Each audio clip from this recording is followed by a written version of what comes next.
Cordon Bleu. Most people think of chicken and France when they hear this dish, but this is the Austrian one. It's very much like their Wiener Schnitzel. Using veal, ham and cheese, then deep fried. Except I'm going a little bit off script. I'm using pork because I think it tastes better.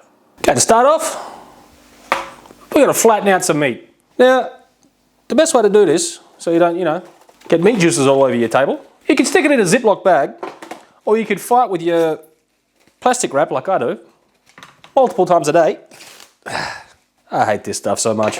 You get yourself a piece of plastic wrap, and you just beat your meat. Once you get it all nice and flattened out, you're just going to season it. Now all I'm using is some salt and some pepper. Okay, now you're going to get a piece of ham. I'm using leg ham. I guess you could use whatever type of ham you want, but I like leg ham, so I'm using that. Now I'm using Emmentaler cheese. If you can't get yourself any Emmentaler, use Swiss cheese. Emmentaler is essentially the same thing, but it's made in Austria. Now we're going to wrap the ham around the cheese, and lay it in the middle like that. It's just also going to help stop the cheese melting all over the place. And we'll grab another piece of meat that we've flattened out already and seasoned. We're going to stick that on top. Once we've got it laid on the top, and we lay some plastic back on top to stop the splatter.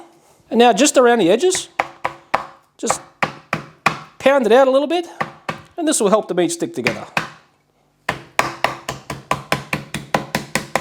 And there you have it, ready for breading.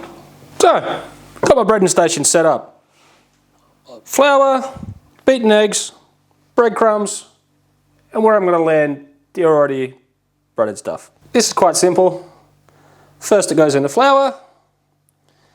Make sure all the wet spots or all the meat is coated, and shake off any excess flour. Then straight into the egg it goes.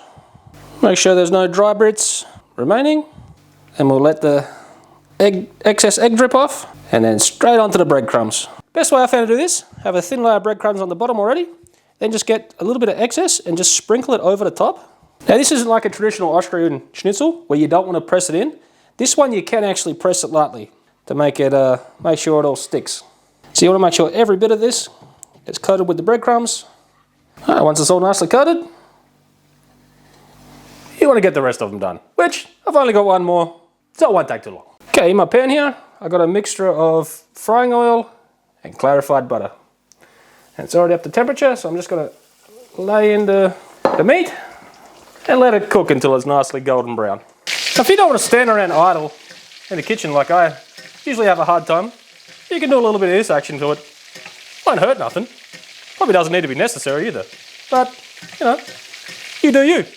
Once you've got some good colour on one side, go ahead, flip it over, get the other side nice and crispy.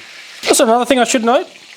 You don't want to have the oil temperature up too hot. You want to keep it on a medium, I would say, heat. And just make this nice and slow. Make sure you give plenty of time for that cheese to melt inside. Once you got good colour on that side, remove it to a rack.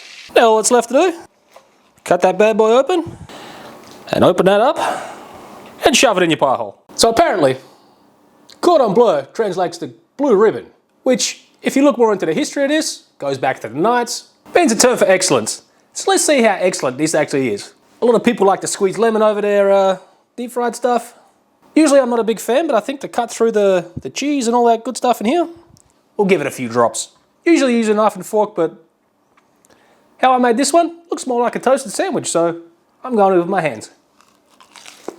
I've eaten a lot of Cordon Bleu in the restaurants in Austria.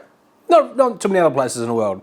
And you can stuff this thing with a whole range of stuff. There's one restaurant, it's going in there with Leberkäse, which it's kind of hard to explain if you don't know what Leberkäse is, but it's got nothing to do with liver.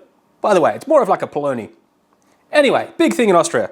They shove theirs in there with cheese. But this original, which it's not really original, ham, cheese, meat, crumb, you really can't beat it. You probably also noticed this video is very short, which just goes to show this is very accessible for a weeknight meal.